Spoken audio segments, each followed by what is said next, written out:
Sinabi ni Yahweh kay Moises, "Ganito ang sabihin mo sa Israel, pagdating ninyo sa lupaing ibibigay ko sa inyo, maghahandog kayo kay Yahweh. Ano mang ihahandog ninyo mula sa inyong mga kawan, maging handog na susunugin, tanging handog bilang panata, o kusang handog kung panahon ng pista, ay lalakipan ninyo ng handog na pagkaing butil na kalahating salop ng pinong harinang minasa sa 1 litrong langis. Samahan din ng 1 litrong alak ang bawat tupang handog upang sunugin. Ang bawat handog na tupang lalaki ay sasamahan ng handog na pagkaing butil sa 1 salop ng pinong harinang minasa sa 1 litrong langis at sa 1 litrong alak. Sa ganoon, ang handog ninyo ay magiging mabangong samyo kay Yahweh. Kung maghahandog kayo ng 1 toro upang sunugin o ihain bilang katuparan ng panata o kaya'y bilang handog pangkapayapaan, sasamahan naman ito ng 1.25 salop ng pinong harinang binasa sa 2 litrong langis, at ganoon din karaming inumin upang maging mabangong samyo kay Yahweh. Ganyan nga ang gagawin ninyo tuwing maghahandog kayo ng toro, tupang lalaki, batang tupa o batang kambing. Ang dami ng handog na pagkaing butil at inumin ay batay sa dami ng handog. Ganito nga ang gagawin ng mga katutubong Israelita sa pagdadala nila ng handog na mabangong samyo kay Yahweh. Ganito rin ang gagawin ng dayuhang nakikipamayan sa inyo kung nais nilang mag-alay ng mabangong handog kay Yahweh. Isa lamang ang tuntuning susundin ninyo at ng mga dayuhan sa habang panahon. Kung ano kayo sa harapan ni Yahweh, ay gayon din ang mga dayuhang nakikipamayan sa inyo. Magkaroon lamang kayo ng iisang kautusan at tuntuning susundin ng lahat, maging Israelita o dayuhan. Sinabi pa ni Yahweh kay Moises, "Sabihin mo sa mga Israelita, pagdating ninyo sa lupaing ibibigay ko sa inyo, magbubukod kayo ng handog kay Yahweh. Tuwing kayo'y kakain ng mga pagkain doon, magbubukod kayo ng tinapay mula sa harinang una ninyong minasa at inyong ihain bilang handog mula sa ani. Ihahandog ninyo kay Yahweh ang unang masa ng harina. Ito'y tuntunin sa habang panahon. Subalit kung sakaling nakaligtaan ninyong tuparin ang alinman sa utos ni Yahweh na sinabi kay Moises buhat sa pasimula hanggang sa wakas, ang buong bayan ay maghahandog ng 1 toro bilang handog na susunugin, kalakip ng handog na pagkaing butil, at 1 kambing na lalaki bilang handog ukol sa kasalanan. Ipaghahandog sila ng pari para sa kanilang kasalanan. Kapag nagawa na ito, patatawarin sila sapagkat ito'y pagkakamaling hindi sinasadya, at naghandog na sila para dito. Ang buong Israel at ang mga nakikipamayan sa inyo ay patatawarin sapagkat ito'y pagkakamali nilang lahat.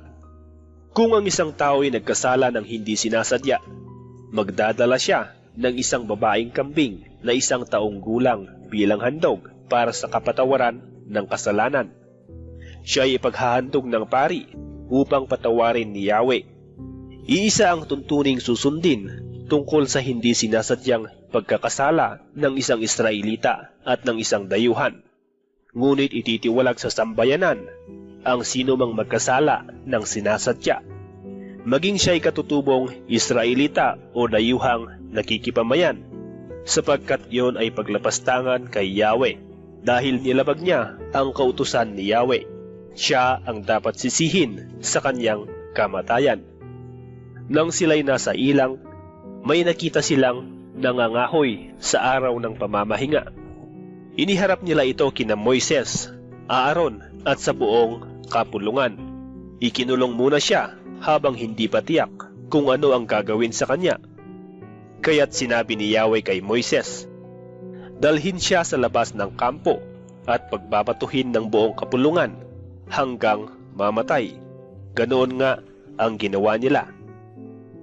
Sinabi ni Yahweh kay Moises, "Sabihin mo sa mga Israelita na habang panahon silang maglalagay ng palawit sa laylayan ng kanilang mga damit, Susuksukan nila ito ng asul na tali. Gagawin ninyo ito upang maalala ninyo at sundin ang mga kautusan ni Yahweh tuwing makikita ninyo ang mga palawit na iyon. Sa ganoon, masusunod ang salita ni Yahweh at hindi ang inyong sariling nasa at kagustuhan. Sundin ninyong lagi ang aking mga utos at kayo'y lubos na magiging nakalaan sa akin. Ako si Yahweh na inyong Diyos. Ako ang naglabas sa inyo sa Ehipto upang maging Diyos ninyo. Ako si Yahweh na inyong Diyos. Naghimagsik laban kay Moises si Korah na anak ni Izar at apo ni Kohat na anak ni Levi.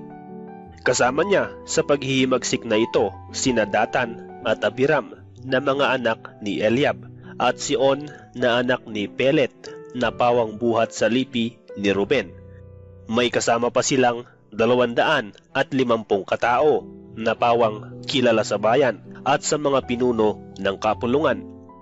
Hinarap nila sina Moises at Aaron at sinabi, "Sobra na yang ginagawa ninyo. Lahat ng nasa kapulungang ito ay nakalaan kay Yahweh at siya ay nasa kalagitnaan natin. Bakit itinataas ninyo ang inyong sarili higit pa sa kapulungang ito?" Nang marinig ito ni Moises, nagpatira pa siya sa lupa. Sinabi niya kina Korah, "Bukas ng umaga, ipapakita sa inyo ni Yahweh kung sino ang tunay na nakalaan sa kanya at kung sino lamang ang maaaring lumapit sa kanya. Ang makakalapit lamang sa kanya ay kanyang pinili." At sinabi niya kina Korah, "Ganito ang gawin ninyo. Kumuha kayo ng lalagyan ng insenso bukas at lagyan ninyo ito ng baga sa harapan ni Yahweh sa kalagyan ng insenso. Kung sino ang tunay na nakalaan kay Yahweh ang siyang pipiliin niya. Kayong mga Levita ay sumusobra na." Sinabi rin ni Moises sa kanila, "Makinig kayong mga Levita, hindi pa ba kayo nasisiyahan na kayo'y pinili ni Yahweh upang maglingkod sa kanya sa tabernakulo, upang paglingkuran ang bayang Israel? Kayong mga Levitay, ibinukod na ni Yahweh upang maglingkod sa harapan niya. Bakit nais ninyong agawin pati ang pagiging pari dahil sa hangad ninyong iyan ay naghihimagsik kayo laban kay Yahweh? Sino ba si Aaron upang inyong paghimagsikan?" Ipinatawag ni Moises sina Datan at Abiram na anak ni Eliab. Ngunit sinabi nila, "Ayaw namin. Hindi pa ba sapat sa inyo na inalis mo kami sa lupaing mayaman at sagana sa lahat ng bagay upang patayin ng gutom dito sa ilang? Bakit gusto mo pang ikaw ay kilalanin naming pinuno? Hanggang ngayon, hindi mo pa kami nadadala sa lupaing mayaman at sagana sa lahat ng bagay, ni nabibigyan ng bukirin at ubasan na aming mana.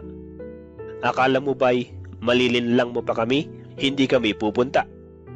Dahil dito, nagalit ng husto si Moises at sinabi kay Yahweh, "Huwag mo po sanang tanggapin ang handog ng mga taong ito. Wala akong kinuha sa kanila, kahit isang asno man lang. Wala rin akong ginawang masama, ni isa man sa kanila." Pagkatapos, sinabi ni Moises kay Korah, "Humarap kayo bukas kay Yahweh, ikaw, pati ang mga kasamahan mo. Pupunta rin doon si Aaron. Kayo ng mga kasama mo ay magdala ng tig-isang lalagyan ng insenso at magsunog kayo ng insenso sa harapan ni Yahweh. Ganoon din ang gagawin ni Aaron." Kinabukasan, nagdala nga sila ng insenso at lalagyan nito. Pumunta sila sa may pintuan ng toldang tipanan kasama sina Moises at Aaron. Si Korah at ang kanyang mga kasamahan ay tumayo sa harap ng toldang tipanan at tinipon nila doon ang buong bayan sa harap ni na Moises at Aaron. Walang anu-ano'y nagningning ang kaluwalhatian ni Yahweh sa harap ng buong bayan. Sinabi ni Yahweh kina Moises at Aaron, "Lumayo kayo sa kanila para malipol ko sila agad." Ngunit nagpatira pa sina Moises at Aaron. Sinabi nila, "O Diyos, ikaw ang nagbibigay buhay sa lahat ng tao. Lilipulin mo ba ang buong bayan dahil sa kasalanan ng isang tao lamang?" Sumagot si Yahweh kay Moises, "Sabihin mo sa mga taong bayan na lumayo sa mga tolda ni na Korah, Datan at Abiram. Kaya tumayo si Moises at pinuntahan sina Datan at Abiram. Kasunod niya ang matatandang namumuno sa Israel. Sinabi niya sa kapulungan, "Lumayo kayo sa tolda ng masasamang taong ito. Huwag ninyong hihipuin ang anumang ari-arian nila at baka kayo'y malipol na kasama nila dahil sa mga kasalanan nila." Lumayo nga sila sa mga tolda ni Korah, Datan at Abiram. Sina Datan at Abiram ay nakatayo sa pintuan ng kanilang tolda kasama ang kani-kanilang pamilya. Sinabi ni Moises, "Malalaman ninyo ngayon na isinugo ako ni Yahweh upang gawin ang mga bagay na ito. At ito'y hindi ko sariling kagustuhan. Kapag ang mga taong ito'y namatay sa sakit o sa karaniwang paraan, nangangahulugang hindi ako ang isinugo ni Yahweh. Ngunit kapag may ginawang hindi pangkaraniwan ng Diyos at bumuka ang lupa at sila'y nilulon ng buhay kasama ang lahat ng may kaugnayan sa kanila at sila'y nalibing ng buhay sa daigdig ng mga patay, nangangahulugang naghimagsik ang mga taong ito kay Yahweh." Hindi pa halos natatapos sa pagsasalita si Moises ay bumuka na ang lupa at nilulon ng buhay sina Korah, pati ang kanilang mga pamilya at mga ari-arian. Silang lahat ay nalibing ng buhay. Muling nagsara ang lupa at hindi na sila nakita ng mga Israelita. Dahil dito, nagtakbuhan ang mga taong bayan dahil sa kanilang nasaksihan. "Lumayo tayo rito," ang sigawan nila. "Baka pati tayo'y lamunin ng lupa." Pagkatapos nito'y nagpaulan ng apoy si Yahweh at sinunog ang 250 kasamahan ni Korah na nagsunog ng insenso. Sinabi ni Yahweh kay Moises, "Sabihin mo kay Eleazar na anak ni Aaron na kunin ang mga lalagyan ng insenso at ikalat sa paligid ang mga baga. Kailangang gawin ito sapagkat sagrado ang mga lalagyan ng insenso. Naging sagrado ang mga ito nang iharap sa altar ni Yahweh. Kaya't kunin ninyo ang mga lalagyan ng insenso ng mga taong pinatay dahil sa kanilang kasalanan at pitpitin ninyo ng manipis at gawing panakip sa altar. Ang mga iyon ay sagrado sapagkat inihandog na sa akin. Maging babala sana ito sa sambayan ng Israel." Kinuha nga ni Eleazar ang mga lalagyan ng insenso na pawang tanso. Ipinapitpit ng manipis at itinakip sa altar. Ito'y babala sa mga Israelita na ang sinumang hindi pari o hindi kabilang sa angkan ni Aaron ay hindi dapat manghas magsunog ng insenso sa harapan ni Yahweh. Baka matulad sila kay Korah at sa mga kasamahan nito. Ang lahat ng ito'y ginawa ni Eleazar ayon sa iniutos ni Yahweh kay Moises. Kinabukasan, sinumbatan ng buong bayan sina Moises at Aaron. Sabi nila, "Pinatay ninyo ang bayan ni Yahweh." At nang sila'y nagkakaisa ng lahat laban kina Moises at Aaron, lumingon sila sa toldang tipanan at nakita nilang natatakpan ito ng ulap at nagniningning doon ang kaluwalhatian ni Yahweh. Pumunta sina Moises at Aaron sa harapan ng toldang tipanan. Sinabi ni Yahweh kay Moises, "Lumayo kayo sa mga taong ito at lilipulin ko sila ngayon din." Ngunit nagpatira pa sa lupa sina Moises at Aaron. Sinabi ni Moises kay Aaron, "Magsunog ka ng insenso sa lalagyan nito. Dalhin mo agad ito sa kapulungan at ihingi mo sila ng tawad kay Yahweh, sapagkat kumakalat na ang salot dahil sa kanyang puot." Sinunod nga ni Aaron ang sinabi ni Moises at patakbo siyang nagtungo sa gitna ng kapulungan. Pagdating niya roon ay marami ng patay. Nagsunog siya agad ng insenso at inihingi ng tawad ang sambayanan, at siya'y tumayo sa pagitan ng mga patay at buhay at tumigil ang salot. Ang namatay sa salot na iyon ay 14,700, bukod pa sa mga namatay na kasama sa paghihimagsik ni Korah. Nang wala na ang salot, nagbalik si Aaron kay Moises sa may pintuan ng toldang tipanan. Sinabi ni Yahweh kay Moises, "Sabihin mo sa mga Israelita na ang pinuno ng bawat lipi ay magbigay sa iyo ng tig-isang tungkod. Isusulat nila ang kanilang mga pangalan dito. Ang pangalan ni Aaron ang isusulat mo sa tungkod ng lipi ni Levi, sapagkat bawat pinuno ng lipi ay dapat magkaroon ng iisa lamang tungkod. Ilalagay mo ang mga tungkod na iyon sa loob ng toldang tipanan, sa harap ng kaban ng tipan, sa lugar kung saan kita kinatatagpo. Ang tungkod ng taong aking pinili ay mamumulaklak. Sa ganon, matitigil na ang pagrereklamo nila laban sa iyo. Ganoon nga ang sinabi ni Moises at nagbigay sa kanya ng tungkod ang mga pinuno ng bawat lipi. 12 lahat, pati ang tungkod ni Aaron. Ang mga ito'y inilagay ni Moises sa harapan ni Yahweh sa loob ng toldang tipan. Kinabukasan, nang pumasok sa toldang tipanan si Moises, nakita niyang may usbong ang tungkod ni Aaron.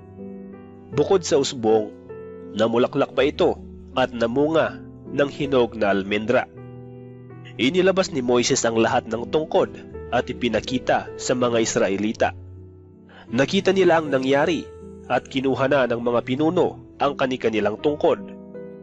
Sinabi ni Yahweh kay Moises, "Ibalik mo sa harap ng kaban ng tipan ang tungkod ni Aaron upang maging babala sa mga naghihimagsik. Mamamatay sila kung hindi sila titigil ng karereklamo." Ginawa nga ito ni Moises ayon sa iniutos ni Yahweh. Sinabi ng mga Israelita kay Moises, "Mapapahamak kami, mauubos kaming lahat. Kung mamamatay ang bawat lumapit sa toldang tipanan ni Yahweh, mamamatay kaming lahat." Noong unang buwan, nakarating ang buong sambayanan ng Israel sa ilang ng Zin at nagkampo sila sa Kades. Doon namatay at inilibing si Miriam. Wala silang makuhang tubig doon, kaya nagpulong sila laban kina Moises at Aaron. Sinabi nila, "Mabuti pa'y namatay na kami sa harap ng tolda ni Yahweh kasama ng iba naming mga kapatid. Bakit pa ninyo kami dinala rito? Upang patayin ba kasama ng aming mga alagang hayop? Bakit ninyo kami inilabas sa Ehipto at dinala sa desyertong ito na wala kahit isang butil na pagkain, igos, ubas, o bunga ng punong granada? Wala man lang tubig na mainom." Nagpunta sina Moises at Aaron sa may pintuan ng toldang tipanan at nagpatira pa doon. Nagningning sa kanila ang kaluwalhatian ni Yahweh. Sinabi ni Yahweh kay Moises, "Dalhin mo ang tungkod na nasa harap ng kaban ng tipan at isama ninyo ni Aaron ang buong bayan sa harap ng malaking bato. Pagdating doon, magsalita ka sa bato at lalabas ang tubig para sa taong bayan at sa kanilang mga alagang hayop." Kinuha nga ni Moises ang tungkod mula sa kaban ng tipan. Tinipon nina Moises at Aaron sa harap ng malaking bato ang buong bayan. Sinabi niya, "Makinig kayo. Mga mapanghimagsik, gusto ba ninyong magpabukal pa kami ng tubig mula sa batong ito?" Pagkasabi noon, 2 ulit na pinalo ni Moises ang bato sa pamamagitan ng tungkod. Biglang bumukal ang masaganang tubig at nakainom ang mga tao, pati ang kanilang mga alagang hayop. Ngunit pinagsabihan ni Yahweh sina Moises at Aaron.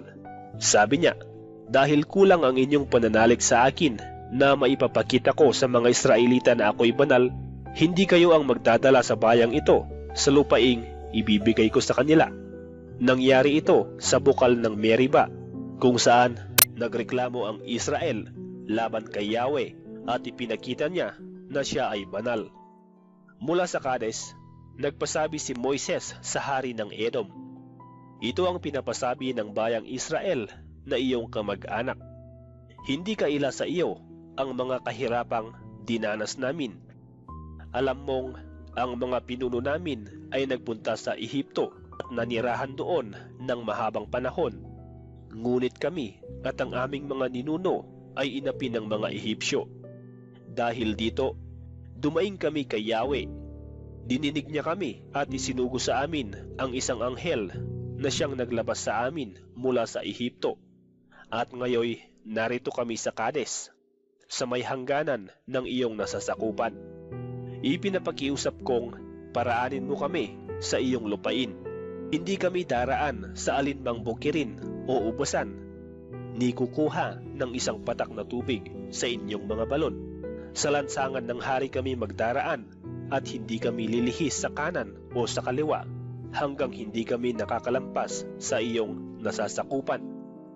Ngunit ganito ang sagot ng mga taga-Edom: huwag kayong makadaan-daan sa aming nasasakupan. Pag kayo'y nangahas, sasalakayin namin kayo. Sinabi ng mga Israelita, hindi kami lilihis ng daan, sakaling makainom kami o ang aming mga alagang hayop ng inyong tubig, babayaran namin, paraanin lamang ninyo kami. Hindi maaari, sagot ng mga taga-Edom. At tinipon nila ang kanilang hukbo upang salakayin ang mga Israelita. Hindi nga pinaraan ng mga taga-Edom sa kanilang nasasakupang lugar ang mga Israelita, kaya humanap na lang sila ng ibang daan. Naglakbay ang mga Israelita mula sa Kades at nakarating sa bundok ng Hor sa may hangganan ng lupain ng Edom. Sinabi ni Yahweh kina Moises at Aaron, mamamatay si Aaron at hindi siya makakapasok sa lupaing ibibigay ko sa Israel, sapagkat sinuway ninyo ang utos ko sa inyo sa Meriba. Isama mo siya at ang anak niyang si Eleazar sa itaas ng bundok ng Hor. Pagdating doon, hubarin mo ang kasuotan niya at isuot mo iyon kay Eleazar, at doon na mamamatay si Aaron. Ganoon nga ang ginawa ni Moises. Umakyat sila sa bundok habang nakatingin ang buong bayan. Pagdating sa itaas ng bundok, hinubad ni Moises ang kasuotan ni Aaron at isinuot kay Eleazar. Doon ay namatay si Aaron, subalit sina Moises at Eleazar ay bumalik sa kapatagan. Nang malaman ng sambayanan na patay na si Aaron, 30 araw silang nagluksa. Nabalitaan ng hari ng Arad, isang haring Kananeo sa timog, na magdaraan sa Atarim ang mga Israelita. Sinalakay niyang mga ito at nakabihag ng ilan. Kaya ang mga Israelita'y gumawa ng panata kay Yahweh. Sabi nila, tulungan ninyo kaming talunin ang mga taong ito at wawasakin namin ang kanilang mga lungsod para sa inyo. Dininig naman sila ni Yahweh, kaya nang mabihag nila ang mga Kananeo ay winasak nga nila ang lungsod ng mga ito at tinawag nilang Horma ang lugar na iyon. Mula sa bundok ng Hor, nagpatuloy ang mga Israelita patungong dagat na pula upang iwasan ang Edom. Subalit, nainip sila sa pasikot-sikot na paglalakbay. Nagreklamo sila sa Diyos at kay Moises, inilabas mo ba kami sa Ehipto upang mamatay lamang sa ilang na ito? Wala kaming makain ni mainom. Suyang-suya na kami sa walang kwentang pagkain ito. Dahil dito, pinadalhan sila ni Yahweh ng makamandag na ahas at maraming Israelita ang natuklaw ng mga ito at namatay. Kaya lumapit sila kay Moises. Sinabi nila, nagkasala kami kay Yahweh at sa iyo. Ipanalangin mo kami na kanyang paalisin ng mga ahas na ito. Nanalangin nga si Moises para sa Israel, at ganito ang sagot sa kanya ni Yahweh, gumawa ka ng isang ahas na tanso. Ilagay mo iyon sa dulo ng isang mahabang kahoy. Sino mang natuklaw ng ahas at tumingin doon ay hindi mamamatay. Ganoon nga ang ginawa ni Moises, kaya lahat ng natuklaw ng ahas ay tumingin sa ahas na tanso at hindi nga namamatay. Ang bayang Israel ay nagpatuloy sa paglalakbay at nagkampo sa Obot. Mula roon, nagtuloy sila sa mga guho ng Abarim sa ilang na nasa silangan ng Moab. Pag-alis doon, nagpatuloy sila sa libis ng Zared. Buhat naman dito ay nagtuloy sila sa kabila ng Ilog Arnon, isang lugar na nasa pagitan ng lupain ng mga Amoreo at ng mga Moabita. Kaya natala sa aklat ng mga pakikipagdigma ni Yahweh ang ganito. Parang ipu-ipong sinakop niya ang Waheb at ang kapatagan ng Arnon at ang kataasan hanggang sa kapatagan ng Ar at sa hangganan ng Moab. Mula sa Arnon, nagpatuloy sila hanggang sa lugar na tinatawag na Balon. Ang lugar na ito ay tinawag na Balon sapagkat dito sila pinahukay ni Yahweh ng balon para makunan ng tubig. Umawit sila roon ng ganito, "Bumukal ka ng tubig o balon, at sa iyo'y awit ang aming tugon. Mga pinuno ang humukay sa iyo, na ang gamit ay tungkod at setro." Mula sa ilang na iyon ay nagpatuloy sila sa Matana, nagdaan ng Nahaliel at Bamot. Pag-alis dooy, nagtuloy sila sa isang kapatagang sakop din ng Moab, sa tuktok ng Pisga na nakaharap sa ilang. Ang mga Israelita ay nagsugo kay Haring Sihon, isang Amoreo. Ipinasabi nila, "Maaari po bang makiraan kami sa inyong lupain? Hindi po kami daraan sa alinmang bukirin o ubasan, ni iinom sa inyong balon. Sa lansangan ng hari po kami daraan hanggang sa makalampas kami sa inyong nasasakupan." Subalit hindi sila pinahintulutan ni Haring Sihon. Sa halip, tinipon niya ang kanyang hukbo at sinalakay ang mga Israelita sa Jahaz. Ngunit nagwagi ang mga Israelita at nasakop ang kanyang lupain mula sa ilog Arnon hanggang Jabok sa may hangganan ng Amnon. Matitibay ang mga kuta ng Amon. Sinakop ng mga Israelita ang mga lungsod ng mga Amoreo, pati ang lungsod ng Hesbon at ang mga bayang sakop nito. Pagkatapos, sila na ang nanirahan sa mga lungsod na ito ng mga Amoreo. Ang mga Hesbon ang siyang punong lungsod ni Haring Sihon na lumupig sa hari ng Moab at sumakop sa lupain nito hanggang ilog Arnon. Nanirahan nga ang mga Israelita sa lupaing nakuha nila sa mga Amoreo. Pagkatapos, si Moises ay nagsugo ng mga espiya sa Jazer at nasakop din nila ito, pati ang mga karatig bayan nito. Pinalayas din nila ang mga Amoreo doon. Hinarap naman nila ang Bashan, ngunit nilabanan sila ni Haring Og sa Edrel. Sinabi ni Yahweh kay Moises, "Huwag kang matakot sapagkat ipapalupig ko siya sa iyo. Magagawa mo sa kanya ang ginawa mo kay Haring Sihon ng Hesbon." Napatay nga nila si Og, ang mga anak nito at ang lahat ng kababayan nito. Wala silang itinirang buhay, sinakop nila ang lupaing iyon. Nagpatuloy ng paglalakbay ang mga Israelita at nagkampo sila sa kapatagan ng Moab, sa gawing silangan ng Jordan, sa tapat ng Jericho. Ang lahat ng ginawa ng mga Israelita sa mga Amoreo ay hindi lingid kay Haring Balak na anak ni Zippor. Ngunit hindi siya makakilos laban sa mga Israelita sapagkat napakarami ng mga ito. Natakot sa mga Israelita ang mga Moabita sapagkat lubhang napakarami ng mga Israelita. Kaya sinabi nila sa pinuno ng Midian, "Uubusin ng mga taong ito ang bayan sa paligid natin, tulad ng pag-ubos ng baka sa sariwang damo." At nagsugo si Haring Balak kay Balaam na anak ni Beor sa bayan ng Petor sa may ilog Euphrates sa lupain ng mga Amaw. Ganito ang kanyang ipinasabi, "May isang sambayan nang dumating. Nagreklamo ang Israel laban kay Yahweh at ipinakita niya na siya ay banal. Mula sa Kades, nagpasabi si Moises sa hari ng Edom, 'Ito ang pinapasabi ng bayang Israel na iyong kamag-anak. Hindi kaila sa iyo ang mga kahirapang dinanas namin. Alam mong ang mga pinuno namin ay nagpunta sa Ehipto at nanirahan doon ng mahabang panahon. Ngunit kami at ang aming mga ninuno ay inapi ng mga Ehipsyo. Dahil dito, dumaing kami kay Yahweh. Dininig niya kami at isinugo sa amin ang isang anghel na siyang naglabas sa amin mula sa Ehipto. At ngayoy narito kami sa Kades, sa may hangganan ng iyong nasasakupan. Ipinapakiusap kong paraanin mo kami sa iyong lupain. Hindi kami daraan sa alinmang bukirin o ubasan, ni kukuha ng isang patak na tubig sa inyong mga balon.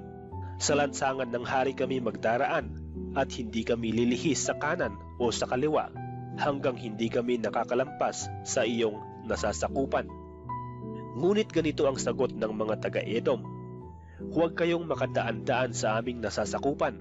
Pag kayo'y nangahas, sasalakayin namin kayo.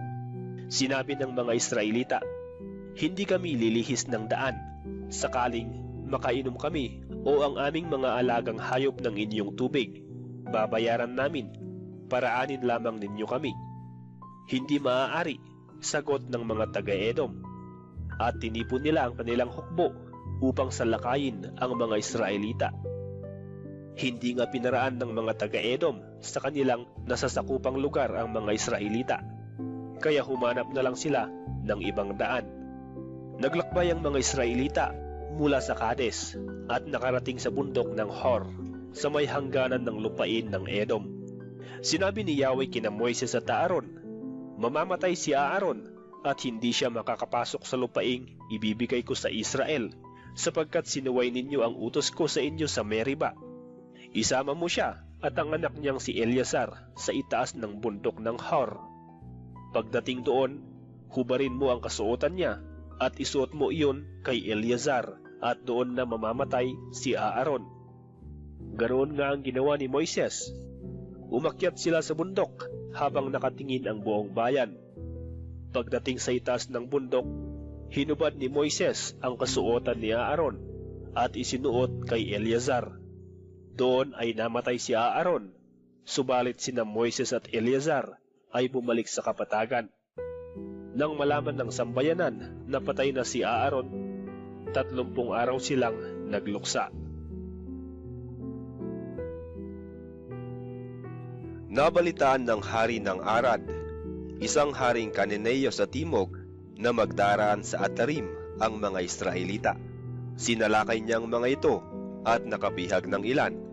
Kaya ang mga Israelita'y gumawa ng panata kay Yahweh. Sabi nila, tulungan ninyo kaming talunin ang mga taong ito at wawasakin namin ang kanilang mga lunsod para sa inyo. Dininig naman sila ni Yahweh, kaya nang mabihag nila ang mga Kananeo, ay winasak nga nila ang lunsod ng mga ito at tinawag nilang Horma ang lugar na iyon. Mula sa bundok ng Hor, nagpatuloy ang mga Israelita patungong dagat na pula upang iwasan ang Edom. Subalit, nainip sila sa pasikot-sikot na paglalakbay. Nagreklamo sila sa Diyos at kay Moises, inilabas mo ba kami sa Ehipto upang mamatay lamang sa ilang na ito? Wala kaming makain ni mainom. Suyang-suya na kami sa walang kwentang pagkain ito. Dahil dito, pinadalhan sila ni Yahweh ng makamandag na ahas at maraming Israelita ang natuklaw ng mga ito at namatay. Kaya lumapit sila kay Moises. Sinabi nila, nagkasala kami kay Yahweh at sa iyo. Ipanalangin mo kami na kanyang paalisin ng mga ahas na ito. Nanalangin nga si Moises para sa Israel, at ganito ang sagot sa kanya ni Yahweh. Gumawa ka ng isang ahas na tanso. Ilagay mo iyon sa dulo ng isang mahabang kahoy. Sino mang natuklaw ng ahas at tumingin doon ay hindi mamamatay. Ganoon nga ang ginawa ni Moises. Kaya lahat ng natuklaw ng ahas ay tumingin sa ahas na tanso at hindi nga namamatay. Ang bayang Israel ay nagpatuloy sa paglalakbay at nagkampo sa Obot. Mula roon, nagtuloy sila sa mga guho ng Abarim sa ilang na nasa silangan ng Moab. Pagalis doon, nagpatuloy sila sa libis ng Zared. Buhat naman dito ay nagtuloy sila sa kabila ng Ilog Arnon, isang lugar na nasa pagitan ng lupain ng mga Amoreo at ng mga Moabita. Kaya natala sa aklat ng mga pakikipagdigma ni Yahweh ang ganito. Parang ipu-ipong sinakop niya ang Waheb at ang kapatagan ng Arnon at ang kataasan hanggang sa kapatagan ng Ar at sa hangganan ng Moab. Mula sa Arnon, nagpatuloy sila hanggang sa lugar na tinatawag na Balon. Ang lugar na ito'y tinawag na Balon sapagkat dito sila pinahukay ni Yahweh ng balon para makunan ng tubig. Umawit sila roon ng ganito, "Bumukal ka ng tubig o balon, at sa iyo'y awit ang aming tugon. Mga pinuno ang humukay sa iyo, na ang gamit ay tungkod at setro." Mula sa ilang na iyon ay nagpatuloy sila sa Matana, nagdaan ng Nahaliel at Bamot. Pag-alis dooy, nagtuloy sila sa isang kapatagang sakop din ng Moab, sa tuktok ng Pisga na nakaharap sa ilang. Ang mga Israelita ay nagsugo kay Haring Sihon, isang Amoreo. Ipinasabi nila, "Maaari po bang makiraan kami sa inyong lupain? Hindi po kami daraan sa alinmang bukirin o ubasan, ni iinom sa inyong balon. Sa lansangan ng hari po kami daraan hanggang sa makalampas kami sa inyong nasasakupan." Subalit hindi sila pinahintulutan ni Haring Sihon. Sa halip, tinipon niya ang kanyang hukbo at sinalakay ang mga Israelita sa Jahaz. Ngunit nagwagi ang mga Israelita at nasakop ang kanyang lupain, mula sa ilog Arnon hanggang Jabok, sa may hangganan ng Amnon. Matitibay ang mga kuta ng Amon. Sinakop ng mga Israelita ang mga lungsod ng mga Amoreo, pati ang lungsod ng Hesbon at ang mga bayang sakop nito. Pagkatapos, sila na ang nanirahan sa mga lungsod na ito ng mga Amoreo.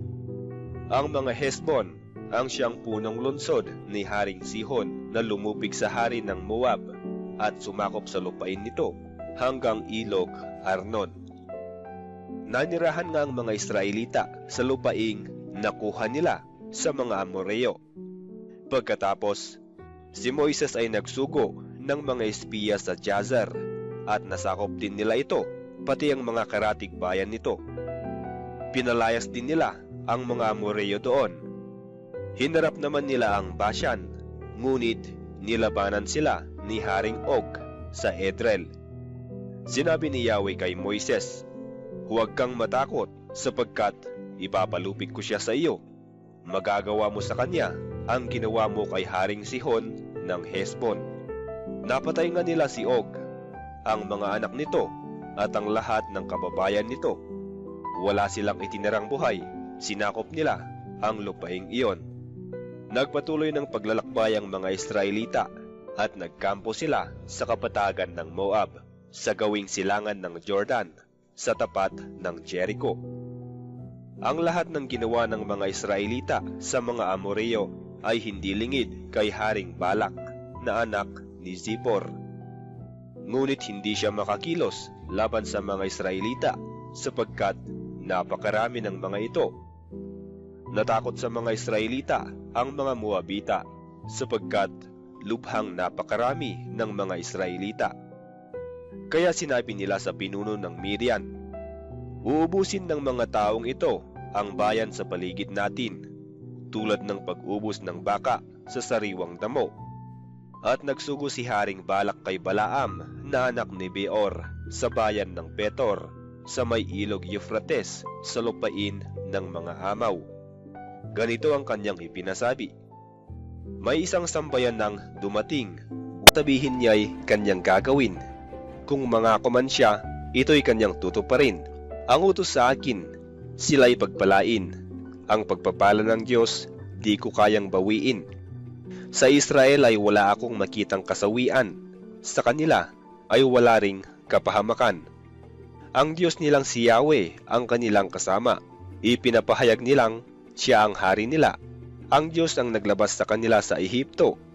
Sila'y ipinaglaban niya ng tulad sa mailap na toro.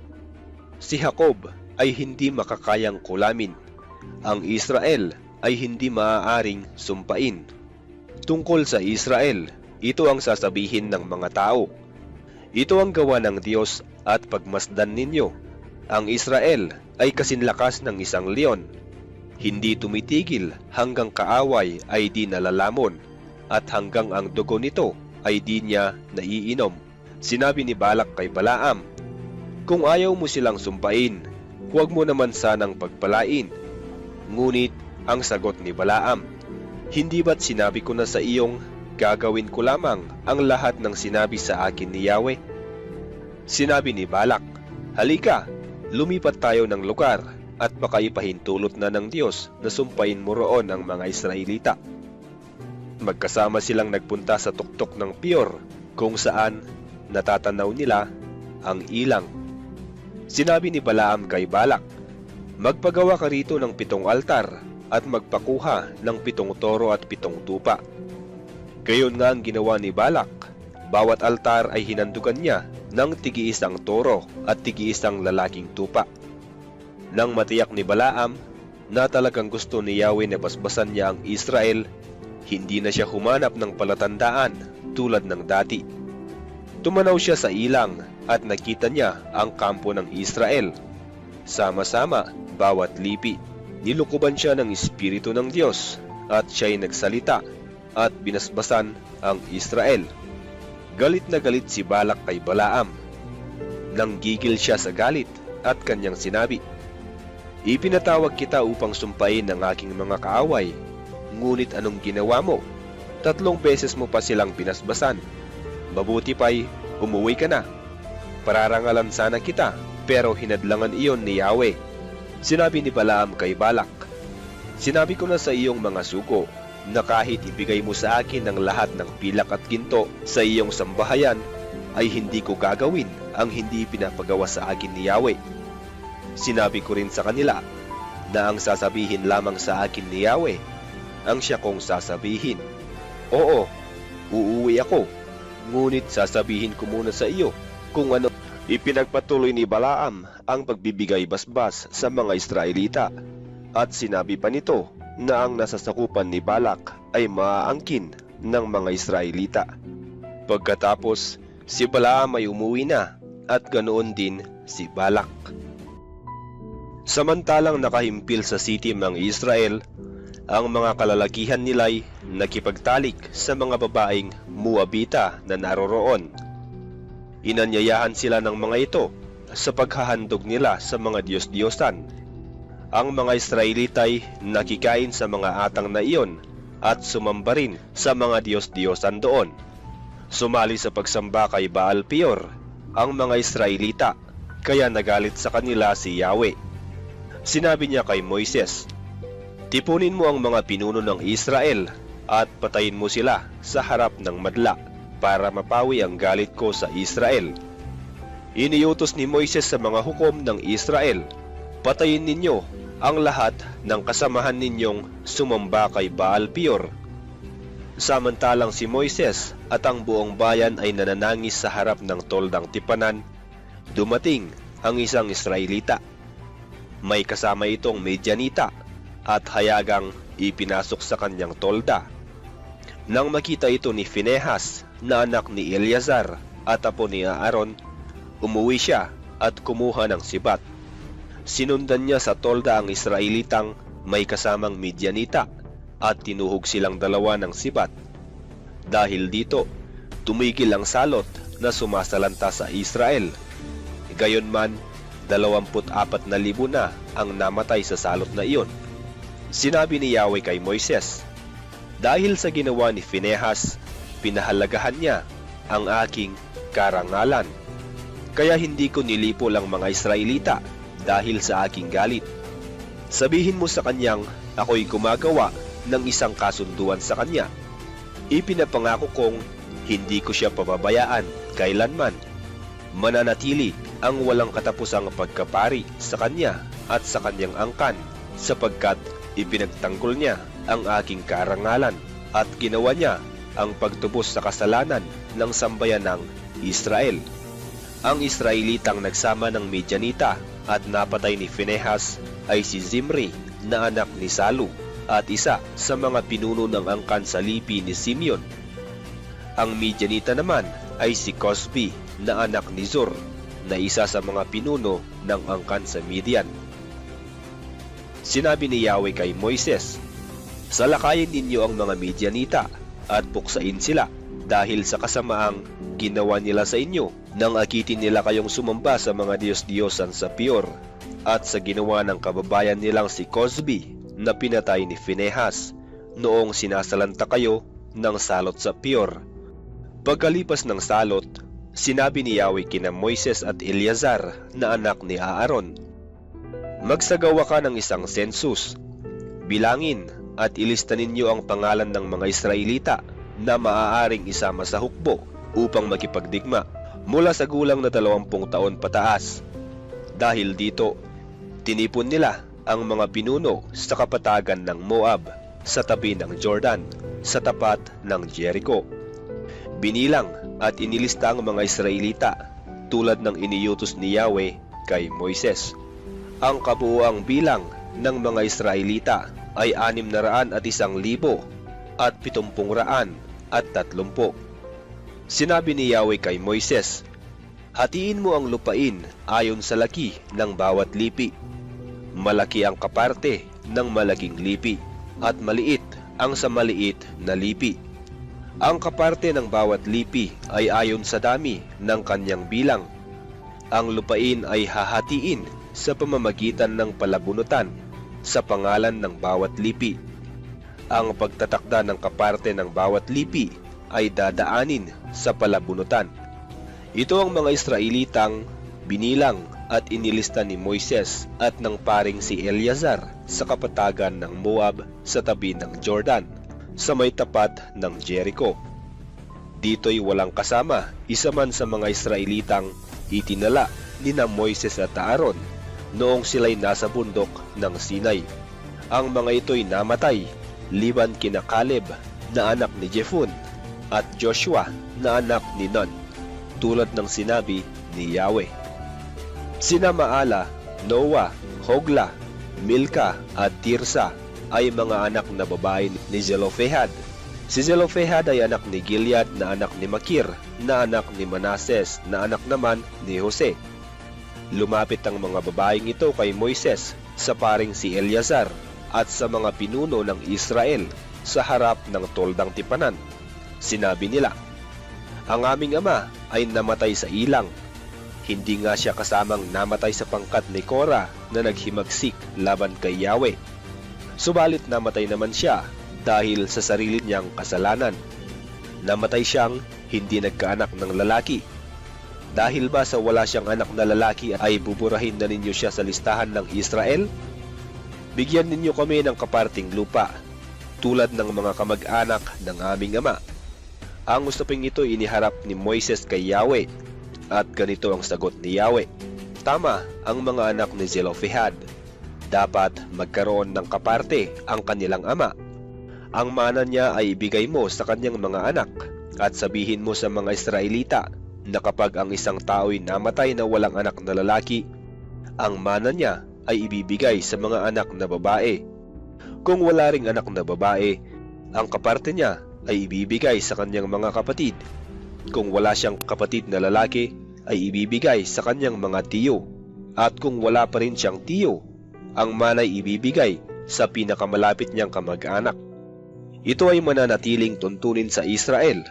Akong si Yahweh ang nagtakda nito bilang kautusan at tuntuning susundin ninyo." Sinabi ni Yahweh kay Moises, "Umakyat ka sa bundok ng Abarim at tanawin mo ang mga lupaing ibibigay ko sa mga Israelita. Pagkatapos, mamamatay ka na. Makakapiling mo na ang iyong mga yumaong magulang, tulad ng nangyari kay Aaron na iyong kapatid. Sumuway ka rin sa akin sa ilang ng Zin, nang maghimagsik sa akin ang buong sambayanan doon sa Meriba. Hindi mo pinakita sa mga Israelita doon sa may bukal na ako ay banal." Sinabi ni Moises, "Hinihiling ko, Yahweh, Diyos na bukal ng buhay, na pumili kayo ng isang taong mangunguna sa Israel upang ang inyong sambayanan ay hindi matulad sa mga tupang walang pastol." Sinabi ni Yahweh kay Moises, "Ipatawag mo si Joshua na anak ni Nun. Siya ay may natatanging kakayahan. Ipatong mo sa kanya ang iyong mga kamay. Patayuin mo siya sa harapan ng paring si Eleazar at ng buong Israel. At dooy ipahayag mo siya bilang iyong kahalili. Bigyan mo siya ng iyong kapangyarihan upang sundin siya ng buong Israel. Kay Eleazar niya malalaman sa pamamagitan ng Urim kung ano ang aking kalooban. Kung ano ang sabihin ni Eleazar ay susundin ng buong kapulungan. Sinunod ni Moises ang lahat ng sinabi ni Yahweh. Ipinatawag nga niya si Joshua, pinatayo sa harapan ni Eleazar at ng buong bayan. Pagkatapos, ipinatong niya rito ang kanyang mga kamay at ipinahayag na kahalili niya. Sinabi ni Yahweh kay Moises, "Ipaghiganti mo muna ang sambayan ng Israel sa mga Midianita. Pagkatapos, pamamahingain na kita sa piling ng iyong mga yumaong ninuno." Kaya sinabi ni Moises sa mga Israelita, "Humanda kayo sa pagkikipagdigma laban sa mga Midianita upang maigawad ang parusa ni Yahweh sa kanila. Bawat lipi ng Israel ay magpadala ng 1,000 kawal." Nagpadala nga ng tig 1,000 kawal ang bawat lipi, kaya't nakatipon sila ng 12,000 kalalakihang handang makipagdigma. Pinapunta sila ni Moises sa labanan sa pamumuno ni Phinehas na anak ng paring si Eleazar. Dala niya ang mga kagamitan sa santuaryo at ang mga trompeta para magbigay hudyat tulad ng utos ni Yahweh kay Moises. Nilusob nila ang mga Midianita at pinatay ang lahat ng lalaki, kasama ang 5 hari ng Midian na sina Evi, Rekem, Zur, Hor at Reba, pati si Balaam na anak ni Beor. Binihag nila ang mga babae at ang mga bata, at sinamsam ang kanilang mga baka, mga kawan, at lahat ng ari-arian. Sinunog nila ang mga lunsod at lahat ng mga toldang tinitirhan doon. Subalit, sinamsam nila ang lahat ng maaaring samsamin, maging tao o hayop man. Lahat ng kanilang nasamsam ay iniuwi nila sa kanilang kampo na nasa kapatagan ng Moab sa tabi ng Jordan at tapat ng Jericho. Dinala nila ang mga ito kay Moises sa paring si Eleazar at sa sambayan ng Israel. Ang mga kawal ay sinalubong ni Moises ng paring si Eleazar at ng mga pinuno ng Israel sa labas ng kampo. Nagalit si Moises sa mga punong kawal mula sa pinakamataas hanggang sa pinakamababa. Sinabi niya, "Bakit hindi ninyo pinatay ang mga babae? Nakalimutan na ba ninyo ang ginawa ng mga babaeng ito? Sila ang humikayat sa mga Israelita na magtaksil kay Yahweh at sumamba kay Baal noong sila'y nasa Peor. Sila ang dahilan kaya nagkaroon ng salot sa sambayanan ni Yahweh. Patayin ninyo ang mga batang lalaki at lahat ng babaeng nasipingan na. Itira ninyo ang mga dalaga at iuwi ninyo, ngunit huwag muna kayong papasok ng kampo. 7 araw muna kayo sa labas ng kampo. Lahat ng nakapatay at nakahawak ng patay, pati ang inyong mga bihag ay maglilinis sa 3 at 7 araw ayon sa kautusan. Linisin din ninyo ang inyong mga kasuotan, mga kagamitang yeri sa balat, telang lana at kahoy." Sinabi ni Eleazar sa mga kawal na nanggaling sa labanan, "Ito ang mga patakarang ibinigay ni Yahweh kay Moises. Ang mga ginto, pilak, tanso, bakal, lata, at lahat ng hindi masusunog ay pararaanin sa apoy para luminis. Pagkatapos, huhugasan ito ayon sa kautusan. Lahat ng maaaring masunog ay lilinisin sa pamamagitan ng tubig ayon sa kautusan. Sa 7 araw, lalabhan ninyo ang inyong mga damit. Pagkatapos, magiging malinis na kayo ayon sa kautusan at maaari nang pumasok sa kampo." Sinabi ni Yahweh kay Moises, "Tawagin mo ang paring si Eleazar at ang matatandang pinuno ng bayan at bilangin ninyo ang mga nasamsam. Pagkatapos, hatiin ninyo. Ang isang bahagi ay para sa mga kawal at ang isa ay para sa taong bayan. Kunin mo ang isa sa bawat 500 hayop o taong makakaparte ng mga kawal. Ibigay mo ito sa paring si Eleazar bilang handog kay Yahweh. Sa kaparte naman ng bayan, kunin mo ang isa sa bawat 50 tao o hayop at ibigay mo naman sa mga Levita na nangangalaga sa tabernakulo." Ginawa nga ni Moises at Eleazar ang ipinag-utos ni Yahweh. Pagkatapos, lumapit kay Moises ang mga pinunong kasama sa labanan. Sinabi nila, Binilang po namin ang aming mga kasamahan at isa man po'y walang namatay. Dala po namin ang mga gintong alahas na aming nasamsam tulad ng pulseras, singsing, hikaw at kwintas upang ihandog kay Yahweh bilang kabayaran sa aming buhay. Tinanggap ni na Moises at Eleazar ang lahat ng alahas na yari sa ginto. Nang bilangin nilang mga ito ay umabot sa 16,750 pirasong ginto. Ang mga gintong alahas na tinanggap ni na Moises at Eleazar ay dinala nila sa toldang tipanan upang magpaalaala sa Israel. Napakarami ng hayop ng mga lipi ni na Ruben at Gad. Nang makita nila na mainam ang pastulan sa Jazer at sa Gilead, pumunta sila kay Moises, kay Eleazar at sa mga pinuno ng Israel. Sinabi nila, ang Atarot, Dibon, Jazer, Nimra, Hesbon, Eleali, Sebma, Nebo at Beon, mga lupaing nilupig ni Yahweh para sa Israel, ay mainam na pastulan ng mga hayop. Kaming mga lingkod ninyo ay may mga bakahan. Kung inyong mamarapatin, ito na po lamang ang ibigay ninyo sa amin. Huwag na po ninyo kaming patawirin sa kabila ng Jordan. Ngunit ganito ang sagot ni Moises sa lipi ni Ruben at ni Gad.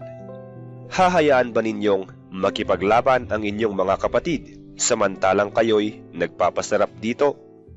Gusto ba ninyong panghinaan ng loob ang mga Israelita sa pagpunta sa lupaing ibinigay sa kanila ni Yahweh?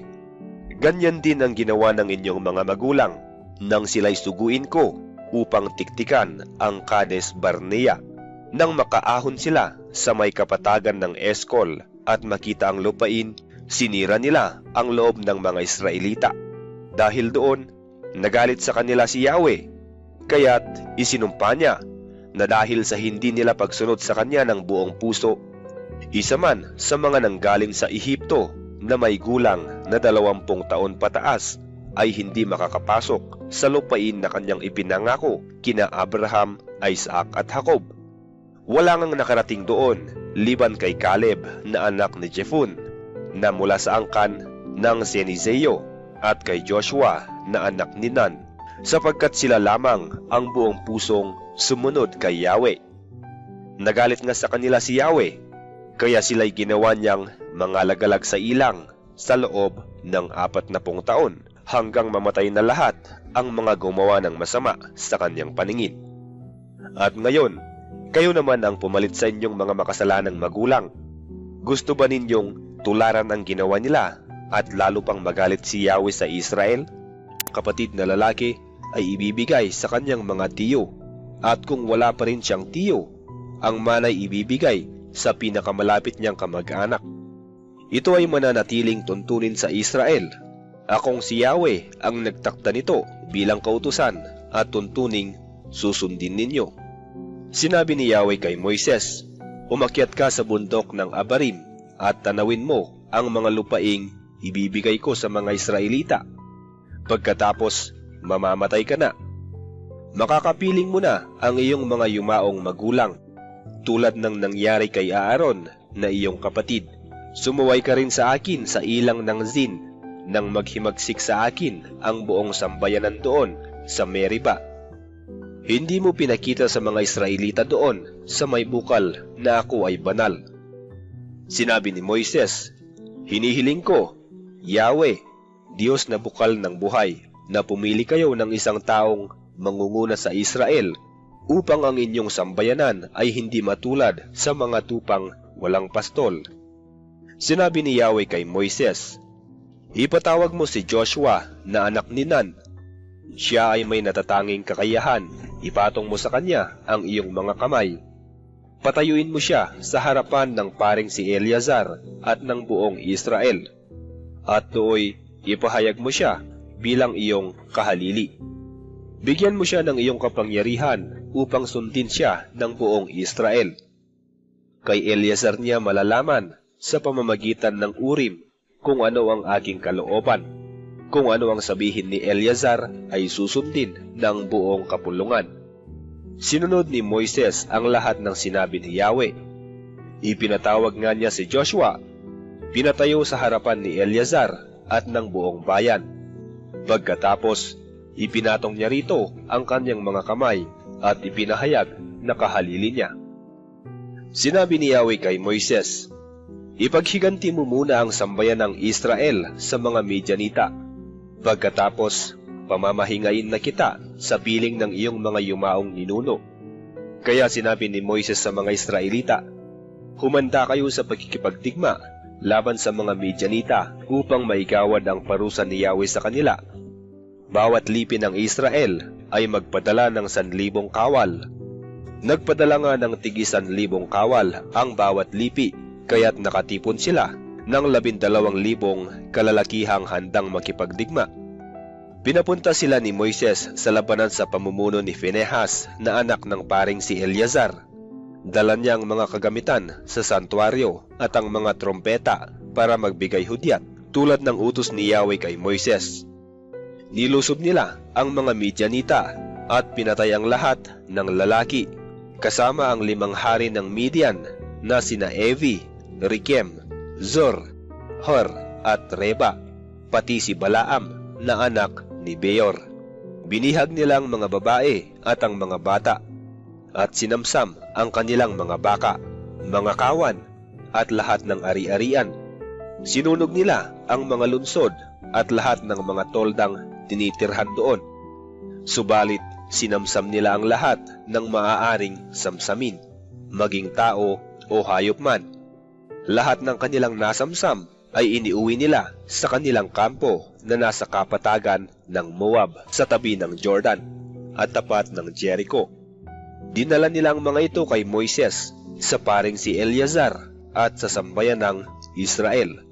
Ang mga kawal ay sinalubong ni Moises ng paring si Eleazar at ng mga pinuno ng Israel sa labas ng kampo. Nagalit si Moises sa mga punong kawal mula sa pinakamataas hanggang sa pinakamababa.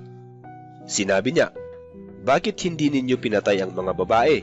Nakalimutan na ba ninyo ang ginawa ng mga babaeng ito? Sila ang humikayat sa mga Israelita na magtaksil kay Yahweh at sumamba kay Baal noong sila'y nasa Peor. Sila ang dahilan kaya nagkaroon ng salot sa sambayanan ni Yahweh. Patayin ninyo ang mga batang lalaki at lahat ng babaeng nasipingan na. Itira ninyo ang mga dalaga at iuwi ninyo, ngunit huwag muna kayong papasok ng kampo. 7 araw muna kayo sa labas ng kampo. Lahat ng nakapatay at nakahawak ng patay, pati ang inyong mga bihag ay maglilinis sa 3 at 7 araw ayon sa kautusan. Linisin din ninyo ang inyong mga kasuotan, mga kagamitang yeri sa balat, telang lana at kahoy." Sinabi ni Eleazar sa mga kawal na nanggaling sa labanan, "Ito ang mga patakarang ibinigay ni Yahweh kay Moises. Ang mga ginto, pilak, tanso, bakal, lata, at lahat ng hindi masusunog ay pararaanin sa apoy para luminis. Pagkatapos, huhugasan ito ayon sa kautusan. Lahat ng maaaring masunog ay lilinisin sa pamamagitan ng tubig ayon sa kautusan. Sa 7 araw, lalabhan ninyo ang inyong mga damit. Pagkatapos, magiging malinis na kayo ayon sa kautusan at maaari nang pumasok sa kampo." Sinabi ni Yahweh kay Moises, "Tawagin mo ang paring si Eleazar at ang matatandang pinuno ng bayan at bilangin ninyo ang mga nasamsam. Pagkatapos, hatiin ninyo. Ang isang bahagi ay para sa mga kawal at ang isa ay para sa taong bayan. Kunin mo ang isa sa bawat 500 hayop o taong makakaparte ng mga kawal. Ibigay mo ito sa paring si Eleazar bilang handog kay Yahweh. Sa kaparte naman ng bayan, kunin mo ang isa sa bawat 50 tao o hayop at ibigay mo naman sa mga Levita na nangangalaga sa tabernakulo." Ginawa nga ni Moises at Eleazar ang ipinag-utos ni Yahweh. Pagkatapos, lumapit kay Moises ang mga pinunong kasama sa labanan. Sinabi nila, "Binilang po namin ang aming mga kasamahan at isa man po'y walang namatay. Dala po namin ang mga gintong alahas na aming nasamsam tulad ng pulseras, singsing, hikaw at kwintas, upang ihandog kay Yahweh bilang kabayaran sa aming buhay. Tinanggap ni Moises at Eleazar ang lahat ng alahas na yari sa ginto. Nang bilangin nilang mga ito ay umabot sa 16,750 pirasong ginto. Ang mga gintong alahas na tinanggap ni Moises at Eleazar ay dinala nila sa toldang tipanan upang magpaalaala sa Israel. Napakarami ng hayop ng mga lipi ni Ruben at Gad. Nang makita nila na mainam ang pastulan sa Jazer at sa Gilead, pumunta sila kay Moises, kay Eleazar at sa mga pinuno ng Israel. Sinabi nila, ang Atarot, Dibon, Jazer, Nimra, Hesbon, Eleali, Sebma, Nebo at Beyon, mga lupaing nilupig ni Yahweh para sa Israel, ay mainam na pastulan ng mga hayop. Kaming mga lingkod ninyo ay may mga bakahan. Kung inyong mamarapatin, ito na po lamang ang ibigay ninyo sa amin. Huwag na po ninyo kaming patawirin sa kapila ng Jordan. Ngunit ganito ang sagot ni Moises sa lipi ni Ruben at ni Gad. Hahayaan ba ninyong makipaglaban ang inyong mga kapatid samantalang kayo'y nagpapasarap dito? Gusto ba ninyong panghinaan ng loob ang mga Israelita sa pagpunta sa lupaing ibinigay sa kanila ni Yahweh? Ganyan din ang ginawa ng inyong mga magulang nang sila'y suguin ko upang tiktikan ang Kades Barnea. Nang makaahon sila sa may kapatagan ng Eskol at makita ang lupain, sinira nila ang loob ng mga Israelita. Dahil doon, nagalit sa kanila si Yahweh, kaya't isinumpa niya na dahil sa hindi nila pagsunod sa kanya ng buong puso, isa man sa mga nanggaling sa Ehipto na may gulang na 20 taon pataas ay hindi makakapasok sa lupain na kanyang ipinangako kina Abraham, Isaac at Jacob. Wala ngang nakarating doon liban kay Caleb na anak ni Jephunneh na mula sa angkan ng Senizeo at kay Joshua na anak ni Nun, sapagkat sila lamang ang buong pusong sumunod kay Yahweh. Nagalit nga sa kanila si Yahweh, kaya sila'y ginawa niyang mga lagalag sa ilang sa loob ng 40 taon hanggang mamatay na lahat ang mga gumawa ng masama sa kanyang paningin. At ngayon, kayo naman ang pumalit sa inyong mga makasalanang magulang. Gusto ba ninyong tularan ang ginawa nila at lalo pang magalit si Yahweh sa Israel? Libis ng Eskol at dooy nagsiyasat. Nang sila'y magbalik, may dala silang mga prutas mula roon at sinabi nilang maganda ang lupaing ibinibigay sa atin ni Yahweh. Ngunit hindi kayo nagpunta. Sa halip ay sinuway ninyo ang utos ni Yahweh. Lihim kayong nag-usap-usap sa inyong mga tolda. Ang sabi ninyo, marahil ay galit sa atin si Yahweh, kaya niya tayo inilabas sa Ehipto at dinala rito upang ipapatay sa mga Amoreo. Paano tayo makakarating sa lupaing iyon? Nakakatakot palang pumunta roon. Mas malalaki pala kaysa sa atin ang mga tao roon. Malalaki ang lungsod at ang pader ay abot sa langit. May mga higanti pa roon. Ang sabi ko naman sa inyo, huwag kayong matakot sa kanila, sapagkat si Yahweh ang mangunguna sa inyo at ipaglalaban niya kayong tulad ng nakita ninyong ginawa niya sa Ehipto at sa ilang. Dinala niya kayong ligtas hanggang sa lugar na ito, tulad ng pagkalong ng isang ama sa kanyang anak.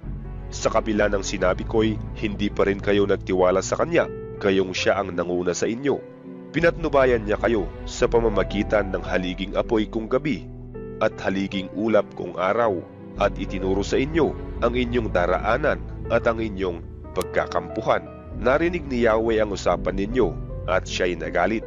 Dahil dito, isinumpa niya, isa man sa inyo ay hindi makakarating sa lupaing aking ipinangako sa inyong mga ninuno, maliban kay Caleb na anak ni Jephunneh.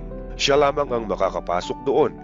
Ibibigay ko sa kanya at sa kanyang magiging angkan ang lupaing maaabot niya, sapagkat lubusan siyang sumunod sa akin. Nagalit din sa akin si Yahweh dahil sa inyo. Sinabi niya, kahit ikaw, Moises, ay hindi makakapasok sa lupaing iyon. Ang kanang kamay mong si Joshua ang papasok doon. Palakasin mo ang kanyang loob sapagkat siya ang mangunguna sa Israel sa pagsakop nila sa lupaing iyon.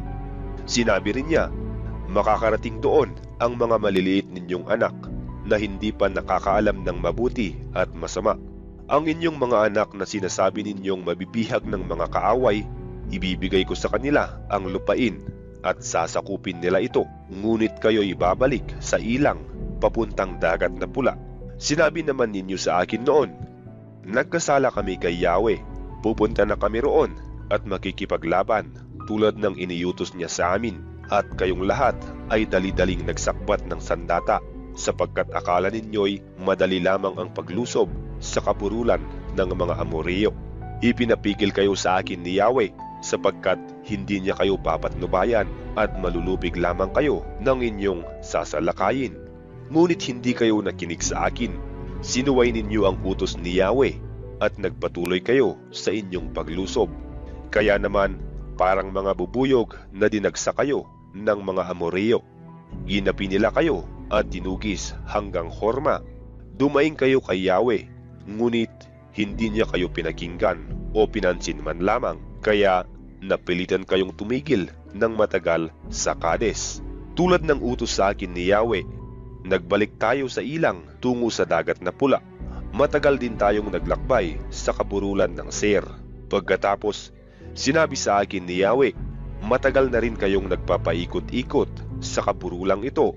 Ngayon, lumakad na kayo papuntang Hilaga. Dadaan kayo sa Seir, ang lupain ng mga kamag-anak ninyo, ang lahi ni Esau.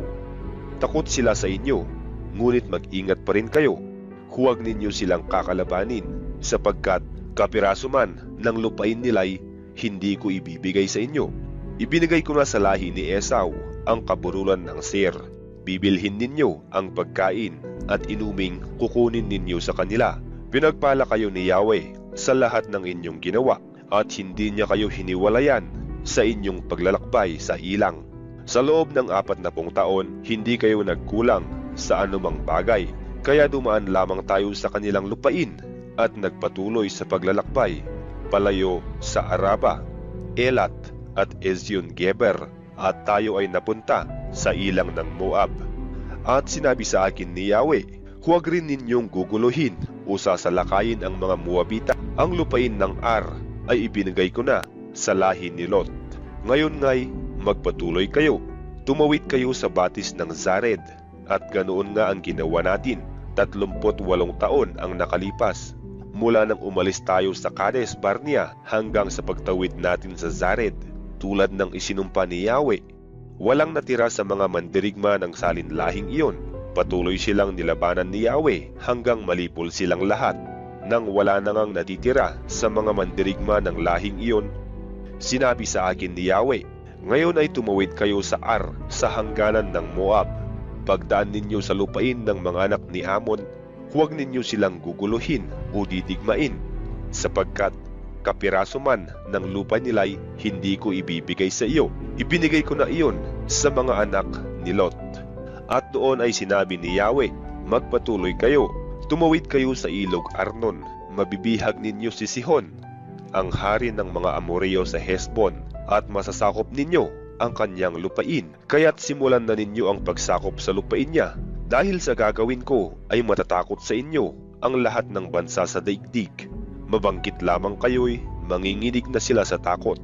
At mula sa ilang ng Kedemot, nagpadala ako ng sugo kay Haring Sihon na taga Hesbon upang magalok ng kapayapaan. Magkikiraan kami sa iyong lupain, hindi kami lilihis ng daan. Babayaran namin ang aming kakainin at iinumin. Kung maaari, paraanin mo lamang kami, tulad ng ginawa ng mga anak ni Esau sa Seir at ng mga Moabita sa Ar. Magkikiraan lamang kami para makarating sa kabila ng Jordan, sa lupaing ibinigay sa amin ni Yahweh na aming Diyos. Ngunit hindi niya ito pinahintulutan. Siya ay pinagmatigas ni Yahweh para matalo natin at makuha ang kanyang lupain na hanggang ngayon ay sakop natin. At sinabi sa akin ni Yahweh, ito na ang simula ng pagbagsak ng kaharian ni Haring Sihon sa inyong mga kamay. Sakupin na ninyo ang kanyang lupain. Sinalakay tayo ni Sihon at ng lahat ng kanyang mga tauhan sa Jahaz. Ngunit siya at ang kanyang mga tauhan ay natalo natin sa tulong ni Yahweh. Nasakop natin ang kanyang mga lungsod, giniba natin ang mga ito, at walang itinirang buhay, isa man sa mga taga roon. Ang kanilang mga hayop at ari-arian ay sinamsam natin. Walang lungsod na hindi natin napasok, mula sa Aroer hanggang Gilead. Lahat ay nasakop natin sa tulong ni Yahweh. Ngunit hindi natin ginalaw ang lupain ng lahi ni Amon, ang baybayin ng ilog Jabok at ang kaburulan, sapagkat iyon ang kabilin-bilinan ni Yahweh na ating Diyos. Nagpatuloy tayo papuntang Bashan, ngunit pagdating natin sa Edrei, sinalakay tayo ni Haring Og ng Bashan. Sinabi sa akin ni Yahweh, huwag kayong matakot sa kanya, sapagkat matatalo ninyo sila tulad ng ginawa ninyo kay Haring Sihon ng Hesbon at sa mga Amoreo. Sa tulong ni Yahweh, natalo nga natin si Haring Og at ang buong Bashan. Wala tayong itinirang buhay, isa man sa kanila. Nasakop natin ang 60 nilang lungsod sa Argob, ang buong kaharian ni Og sa Bashan, ang maraming maliliit na nayon at ang malalaki nilang lungsod na napapaligiran ng pader, tulad ng ginawa natin kay Haring Sihon ng Hesbon. Nilipol natin sila, pati mga kababaihan at mga bata. Ang itinira lamang natin ay ang mga hayop at iba pang ari-arian nilang sinamsam natin. Nasakop natin noon ang lupain ng 2 haring Amoreo, ang lupain nila sa silangan ng Jordan, mula sa ilog Arnon hanggang sa bundok ng Hermon.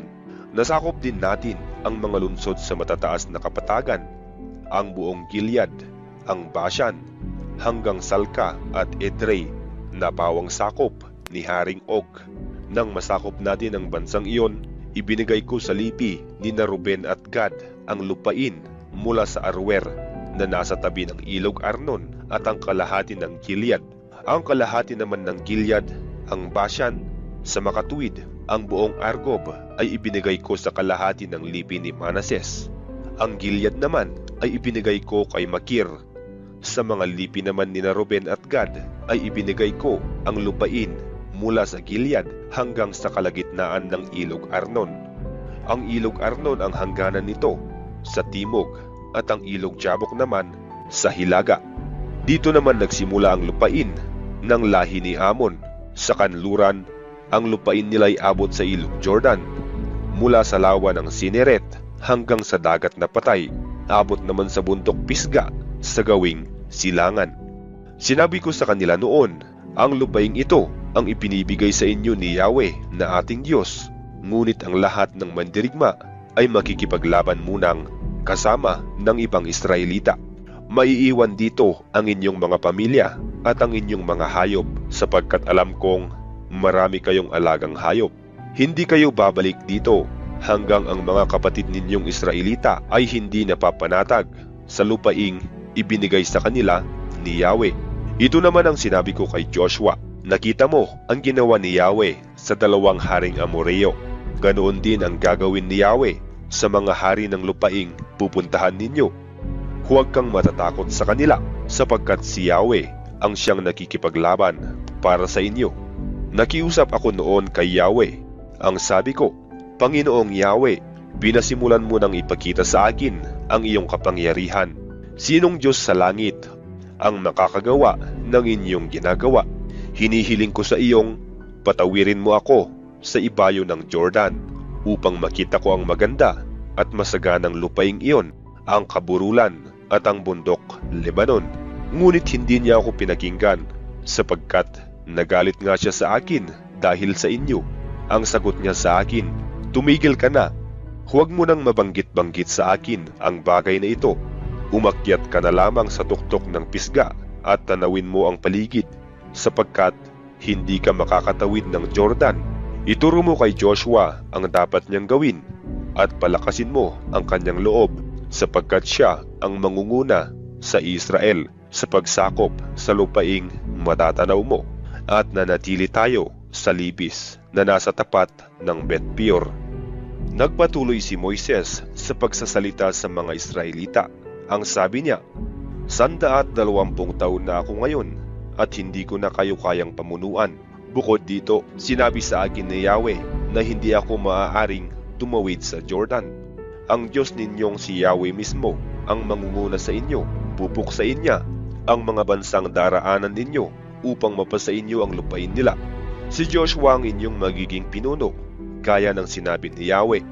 Ang mga bansang iyon ay lilipulin ni Yahweh tulad ng ginawa niya sa mga haring Amoreo na sina Sihon at Og at sa kani-kanilang kaharian. Sila ipapabihag ni Yahweh sa inyo at gagawin naman ninyo sa kanila ang sinabi ko sa inyo. Magpakatatag kayo at lakasan ninyo ang inyong loob. Huwag kayong matakot sa kanila sapagkat sasamahan kayo ni Yahweh na inyong Diyos. Hindi niya kayo iiwan ni pababayaan man. Ipinatawag ni Moises si Joshua at sa harapan ng sambayanan ng Israel ay sinabi ang ganito, magpakatatag ka at lakasan mo ang iyong loob sapagkat ikaw ang mangunguna sa bayang ito sa pagsakop sa lupaing ipinangako ni Yahweh sa kanilang mga ninuno. Si Yahweh ang mangunguna sa iyo. Sasamahan ka niya, hindi ka niya bibiguin o pababayaan man, kaya't huwag kang matakot ni panghinaan ng loob. Isinulat ni Moises ang mga utos at ibinigay ito sa mga paring tagadala ng kaban ng tipan at sa matatandang namumuno sa bayan.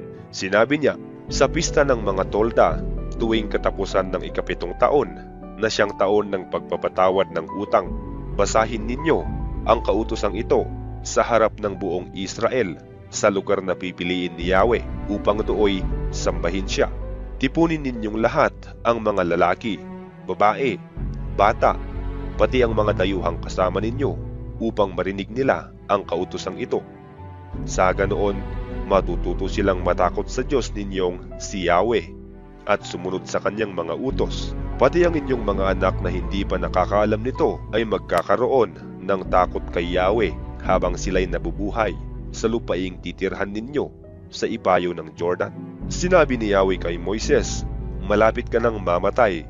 Tawagin mo si Joshua at pumunta kayo sa toldang tipanan upang bigyan siya ng mga bilin. Gayon nga ang ginawa nila. Si Yahweh ay bumaba sa toldang tipanan sa anyong haliging ulap at tumayo sa pintuan. Sinabi pa ni Yahweh kay Moises, nalalapit na ang iyong kamatayan. Kapag nangyari na ito, ang Israel ay magpapakasama at maglilingkod sa mga Diyos-Diyosan sa lupaing pupuntahan nila. Tatalikod sila sa akin at sisira sa aming kasunduan. Kung magkaganoon, magagalit ako sa kanila. Itatakwil ko sila't tatalikuran at sila'y madaling mabibihag ng kaaway.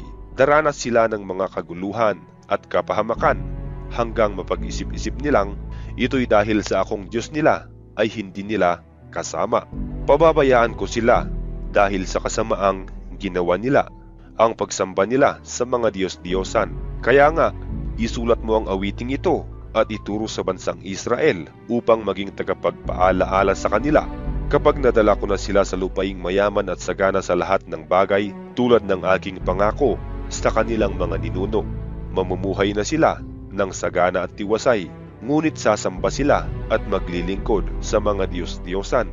Tatalikod sila sa akin at sisira sa aming kasunduan. Kung darating na sa kanila ang matinding kahirapan at kaguluhan, ang awit na ito ang siyang susumbat sa kanila, sapagkat matatanim ito sa isipan ng magiging lahi nila. Hindi ko pa sila nadadala sa lugar na ibibigay ko sa kanila, ay alam ko na ang kanilang binabalak. Nang araw ring iyon, isinulat niya ang isang awit at itinuro ito sa mga Israelita. Itinalaga ni Yahweh si Joshua na anak ni Nun. Sinabi niya, magpakatatag ka at lakasan mo ang loob mo, sapagkat ikaw ang mangunguna sa Israel sa pagpunta nila sa lupaing ipinangako ko sa kanila. Hindi kita pababayaan. Matapos isulat ni Moises sa isang aklat ang buong kautusan, sinabi niya sa mga pari, dalhin ninyo ang aklat na ito at itabi sa kaban ng tipan upang maging babala sa inyo. Alam kong kayo'y mapaghimagsik at matigas ang ulo. Kung ngayong buhay pa ako ay lagi kayong naghihimagsik kay Yahweh, lalo na kung patay na ako. Pupulungin ko ang inyong matatanda at ang inyong mga pinuno. Ipapaliwanag ko sa kanila ang mga bagay na ito at gagawin kong saksi ang langit at lupa laban sa kanila, sapagkat natitiyak kong kayo'y magpapakasama. Pagkamatay ko, lilihis kayo sa daang itinuro ko sa inyo. Darating ang araw na magagalit sa inyo si Yahweh dahil gagawin ninyo ang pinakaaayawan niya. Umahon si Moises mula sa kapatagan ng Moab patungo sa bundok ng Nebo sa taluktok ng Pisga sa gawing silangan ng Jericho. Ipinakita sa kanya roon ni Yahweh ang buong lupain mula sa Gilead hanggang Dan, ang buong Neftali, ang lupain ng Ephraim at Manases, ang buong lupain ng Juda hanggang sa dagat ng Mediteraneo, ang katimugan at ang kapatagan. Sa makatuwid ay ang libis ng Jericho, ang lunsod ng mga palmera hanggang Zoar. Sinabi sa kanya ni Yahweh, iyan ang lupain na aking ipinangako sa inyong mga ninunong sina Abraham, Isaac at Jacob. Sinabi ko sa kanilang, ibibigay ko ito sa kanilang lahi. Ipinakita ko ito sa iyo, ngunit hindi mo mararating. At si Moises na lingkod ni Yahweh ay namatay sa lupain ng Moab. Tulad ng sinabi ni Yahweh, inilibing siya ni Yahweh sa isang libis sa Moab sa tapat ng Bet-peor. Ngunit hanggang ngayon, walang nakakaalam ng tiyak na lugar. Siya ay 120 taong gulang nang mamatay. Hindi lumabo ang kanyang paningin at hindi rin nanghina ang kanyang pangangatawan. 30 araw siyang ipinagluksa ng Israel sa kapatagan ng Moab. Si Joshua na anak ni Nun ay napuno ng karunungan sa pamamahala sapagkat ipinatong sa kanya ni Moises ang kanyang mga kamay.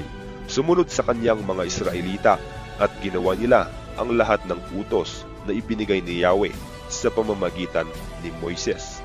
Mula noon ay wala nang lumitaw sa Israel na propetang katulad ni Moises na nakipag-usap ng harap-harapan kay Yahweh. Wala na ring nakagawa ng mga kababalaghang tulad ng ipinagawa sa kanya ni Yahweh sa Ehipto sa harapan ng Faraon at ng mga lingkod nito. Walang ibang nakagawa ng makapangyarihan at pambihirang mga gawa tulad ng ginawa ni Moises sa harapan ng bayang Israel.